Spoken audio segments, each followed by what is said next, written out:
Hey guys, welcome back to the channel. So I have not done a proper video on this GT3 yet. And honestly, it's kind of a crime because I've had it for over a year, I think. And I've driven it a ton. And it just occurred to me that I just have not done anything with it. So today we're going to do the format a little differently. I've got some thoughts. If you don't know anything about the GT3, this is the 2022 911 GT3. And it's the first year they came up with the 992 generation, so it's a 992.1 is the term you hear. It's a naturally aspirated 4-liter flat six with about 500 horsepower and 346 pound-feet of torque. The thing that makes this GT3 different than prior GT3s, other than little slightly higher tech and whatnot, is the double wishbone suspension in the front that makes sure you get more contact patch with the road. And the handling of this car is kind of like it's a bit of a miracle, really. It turns a driver like me into someone who can actually drive, which is pretty impressive. The spoiler alert is I do love this car. I traded in a GT4 for this. I didn't trade it in. I sold my GT4 first, looked for this for a long time. You guys kind of know the story if you've been following the channel. I've done some YouTube videos on GT3 values, and I kind of try to time it perfectly, and I picked this up.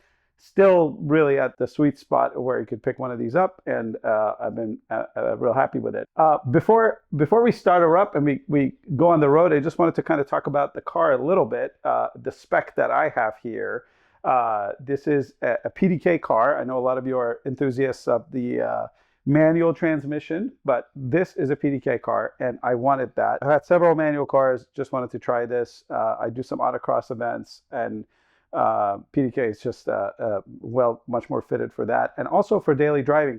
One little tidbit about those value videos I've done, like GT3 values. I track mileage, and the manual cars always have much lower mileage than PDK cars, and there's good reason for that. They just don't get driven as much. This car is fitted with carbon ceramic brakes, which I absolutely love. These produce almost no dust. I did not wash the car for this video, so this is no dust, as you can see. I mean, there's very little, but that's almost nothing. And then it does have the PDLS, crazy expensive headlights. The one option I would never do without is the front axle lift, and maybe we'll get to see that in action a little bit later. It does have the carbon roof and the mirror caps and whatnot. But on the inside, I've got the comfort seats. So I've had the bucket seats before. The lightweight buckets are super cool looking, but they're not very fun to drive in. Again, it's more of I really want to drive this car, and I want to put miles on it, and this really worked out for me well. I also have a really bad back, so it kind of worked out well there. I've done a couple of very small mods to the car, and I've covered them in other videos. Basically, just changed the side markers here to black ones. I changed the shift paddles to the GT3 RS shift paddles. Those are magnesium shift paddles that are kind of magnetic, and it pulls in. We'll maybe get a quick view of that. And then I changed the little cup holder into a phone charger. And the last thing I think I've done on here is, other than PPF, I've done the car graphic exhaust controller. So that essentially all that does is just keeps the valves open. I want to kind of cover practicality a little bit. This car is actually quite practical. There's no back seat, so that's a point less on practicality, but there's plenty of storage back there in lieu of the back seat. And then the other thing is, if I'm ever going to like a track event or something like that, or anything really, cars and coffee, whatnot, there's tons of trunk space, as you can see. So I'll take my my cooler and I'll throw it in there, and I'll take my helmet and I'll throw that in there or in the back seat. And then I've got a folding chair that's already below that, believe it or not. I've got my tire inflator, and all kinds of stuff like that. I can easily pack all of that. And on days when it's just me, I can also fit a full-size Easy Up in the passenger seat. So when I get there, I essentially have everything I need to spend the entire day, just kind of being self-sufficient, essentially. Super practical in that sense. The PDK is actually quite nice. It's a lazy man's thing. I gotta say, sitting in traffic, you're very happy that you picked that. We're gonna go for a quick ride and see why I like this car so much. First, let's go ahead and start her up.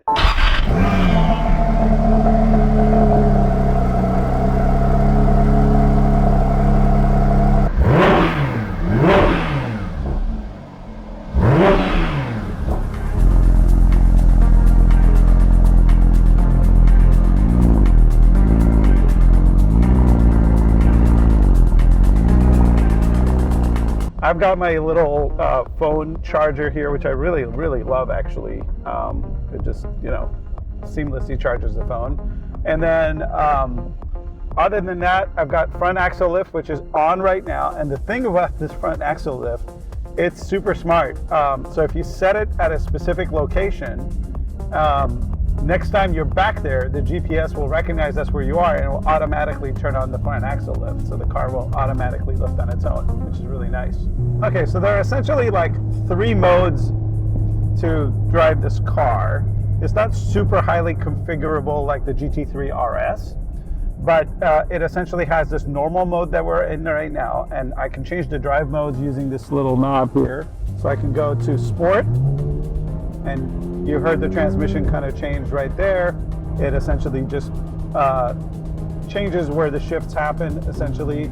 You can configure it a bit to change the suspension settings and whatnot as well, meaning turn on the kind of the track suspension, I guess, like the stiffer suspension. There's only 2 modes on that.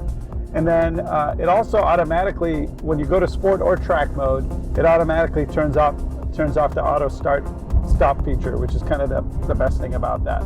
And then lastly, like I said, there's a track mode, which now we're in. And this is a very aggressive shift points. And I like track mode a lot, but you don't want to be driving in it all the time. It you just kind of end up getting it's very aggressive. So the car for me lives in sport mode for the most part. Even when I do autocross and things like that, most of the time I'll keep it in sport mode. It's just a lot more usable in this mode. Track mode is very good, I'm sure, on the track. And then each one of those modes kind of changes the telemetry here and shows you different things. So if I was on track mode, I get a much more kind of minimalist view. I always have my analog tack the way it should be. So that's one of the things I don't like about the 992.2 is they changed that to a digital tack, but yeah, the 992.1 still has the analog tack, and it's front and center exactly where it should be. Again, we're going to go back to sport mode here, and that'll give us a little bit more of a kind of a drive, like daily drive mode. I got the magnesium shifters like I was telling you guys about, so that's where these are, and I just want to listen to these.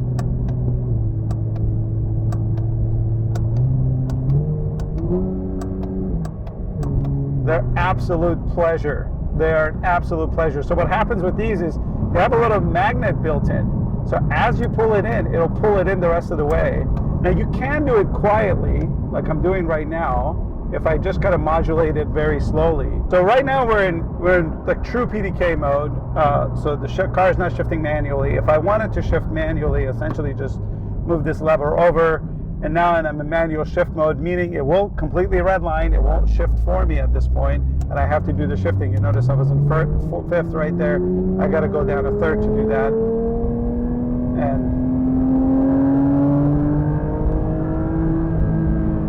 And that's only 6,000 RPM.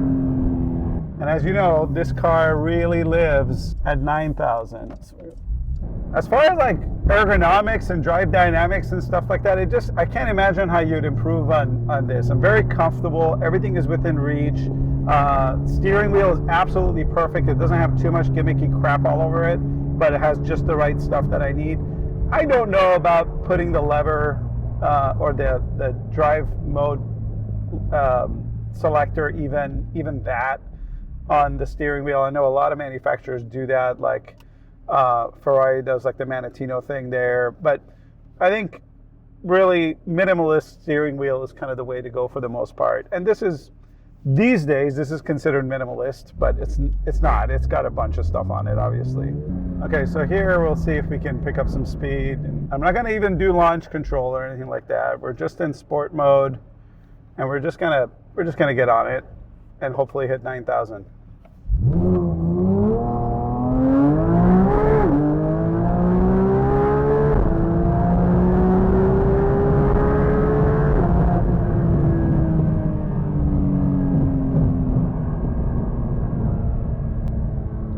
Yeah, it's hard to stay at 9,000 RPM in this car because you're going to end up in jail. I mean, this is part of the reason why I don't, like, I'll argue this all day long. Having this car in manual is cool, okay? And if I could have two, the other one would be a manual transmission car.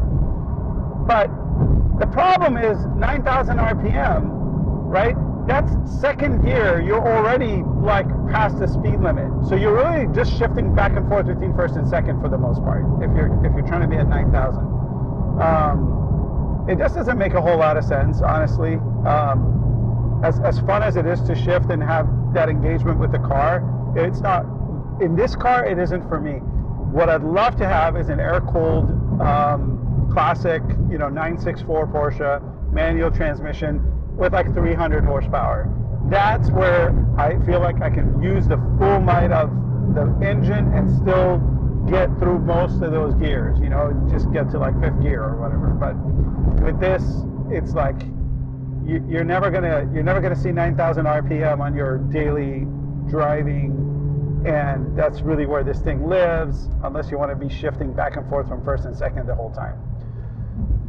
That's just my input. I don't know. It's an unpopular opinion, obviously, so I'll take the downvotes. Yeah, so does the car get a lot of attention?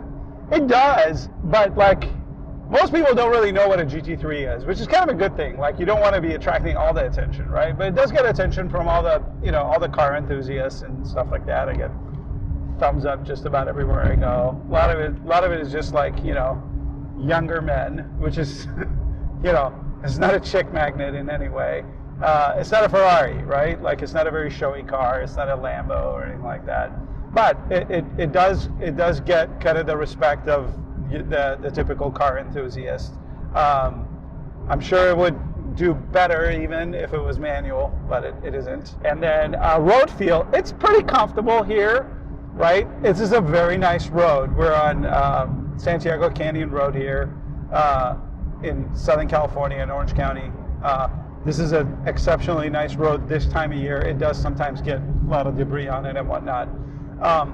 It's nice here, but when you're on, like, let's say the 5 freeway and you've got those like big like patches and segments of the road that have really different elevations, you do get pretty badly punished. Not nearly as bad as I used to get punished in my GT4. That car was just like, I could feel every bump in the road in that car. This is a lot more pliable. And there is a hack for getting even a more pliable version of this suspension and whatnot. And that's by applying the 911 ST software to this car. I haven't done that. It's something I'm considering. It's more of a hack. It's not like you can't go to Porsche and ask them for that. It's something people have unlocked, and they can kind of apply it to your car. And I don't know, I'm a little iffy about doing like software mods on cars.